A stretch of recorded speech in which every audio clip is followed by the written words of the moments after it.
Dear students, let us start the discussion on today's newspaper, that is 14th April 2017. The first article, quoting Faith and Reason. This article discusses about the protection of cow. Here there is an important word to remember, that is normalization of deviant or deviance.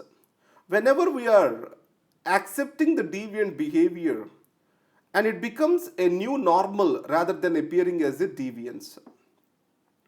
So, in this case, initially the protection of the cow was not there in our constitution, and later it has come into existence under Article 48. Initially, the rights of the animals which are being seen as a deviant, slowly they have taken acceptance in our DPSP because of the insistence of the right-wing leaders. And it also have an economic perspective to the same. Article 48 talks about state making efforts to prohibit the slaughter of cows, calves and other milching animals. Why it is being kept in the constitution? The rural economy is by and large dependent on the animal husbandry and agriculture. So if rural economy has to sustain, animals have to be protected. It means a religious deviant has entered into the secular constitution on economic lines. Over a period of time, due to Supreme Court judgments, this deviant has become a norm today. So in this context, the Supreme Court has initially stated that this is a DPSP and it cannot override the fundamental rights of the citizens. Later, in 2005, Supreme Court has overridden its own judgment and allowed the states to make the laws for the protection of the cows. That's how a deviant, it has become a new normal in our constitution. So this is what the article talks about. Rising the Syria stakes. You all know that USA has attacked the Syrian air base after Assad regime has gassed the children in Idlib province. So in this context, what are the strategic calculations over here?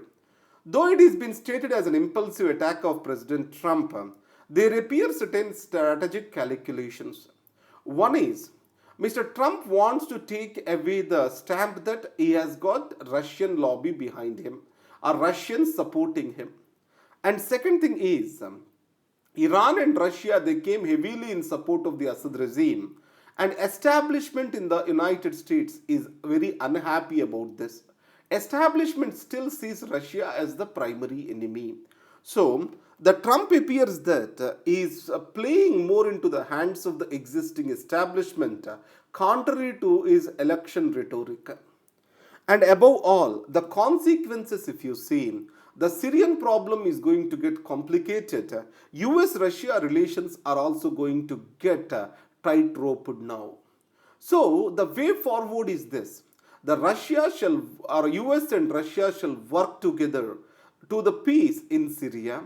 And one way the US can join the Russia-led peace process along with the Turkey, or there has to be some negotiation between the countries on this particular matter.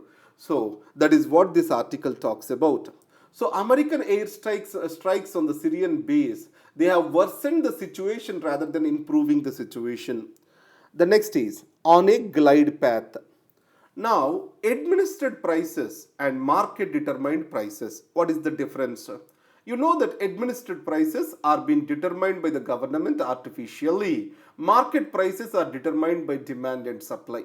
So, in this context, the petrol and diesel prices are deregulated in India in 2010-2014 respectively.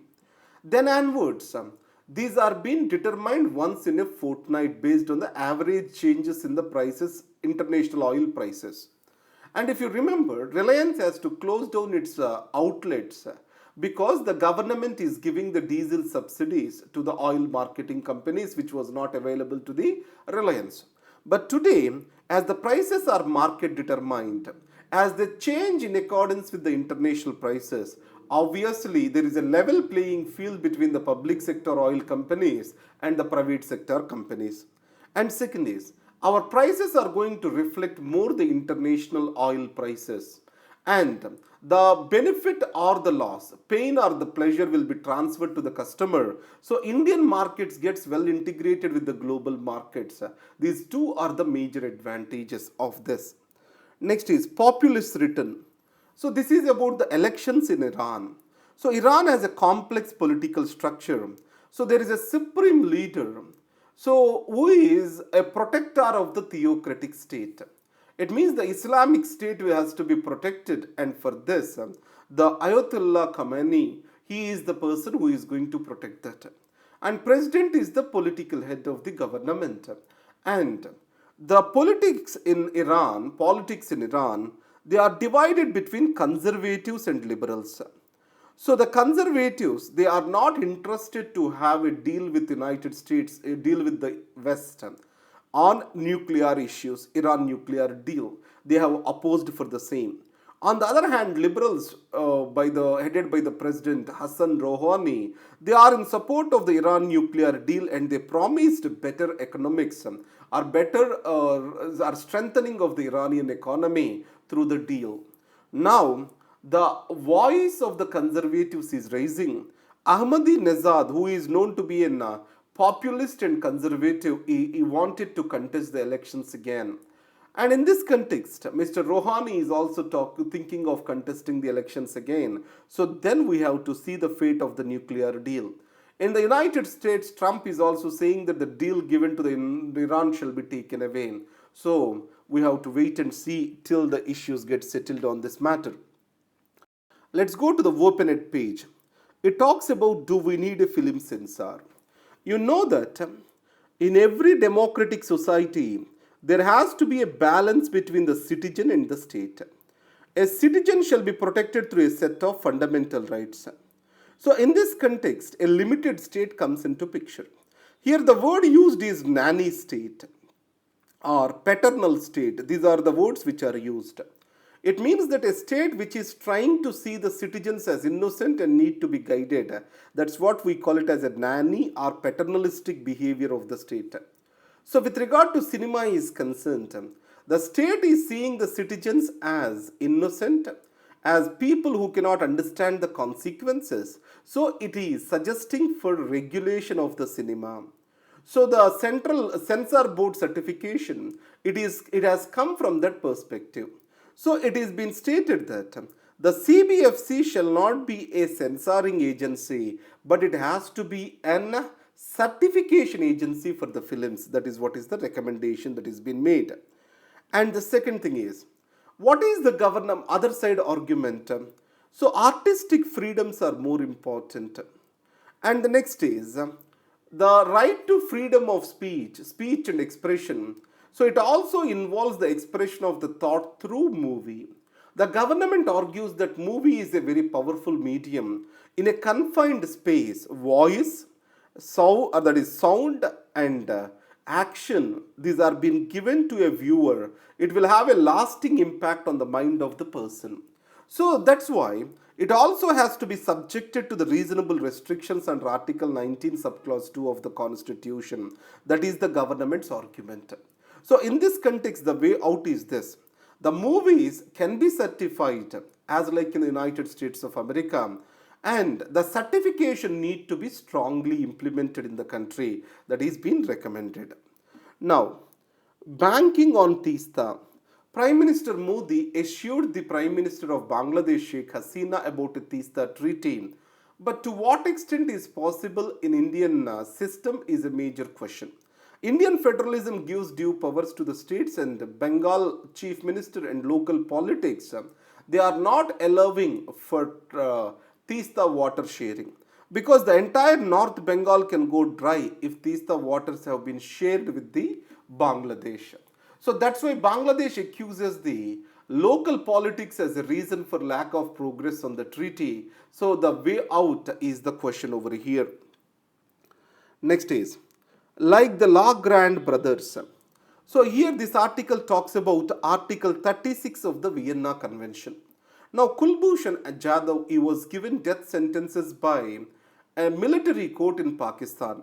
So this is against to the Article 36 of the Vienna Convention, where a consular access and a legal support has to be provided if a country wants to punish the people from the other countries. So this consular access was denied. So in this context, India can go to the International Court of Justice on this matter.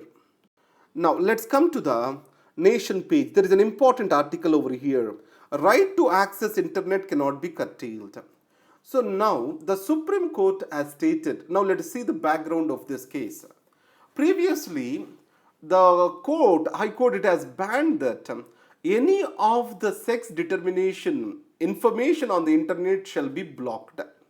So the Supreme Court said it is not legal. A person's right to access to internet is part of his freedom of expression. So he shall have the access to knowledge, right to be informed, right to know, and the feeling of protection from a connectivity which it gets shall not be denied to an individual. So in this context, only the advertisements which are related to sex determination have to be blocked. So which are stated to be the illegal under section 22 of Preconception and Prenatal Diagnostic Techniques Act, PCPNDT Act of 1994. So only these advertisements have to be removed, not the information on the internet shall be entirely blocked. So this is what the article is about. Now coming to the business page, you need to remember this article. RBI tightens the norms on bank performance. So RBI recently has revised the prompt corrective action framework. So for the prelims sake, just remember the promptive corrective action framework for banks, it is based on three factors. One is bank capital, and second is NPAs, and the third one is related to the profitability and leverage ratio of the banks. P by L ratio of the banks. Based on these three things, this particular prompt corrective action framework has been brought in. And I have prepared the notes in the old style. Yesterday I read your comments, and in the old style itself I have prepared the notes. I tried to balance both the views of the students and I have prepared these notes. Thank you very much and all the best.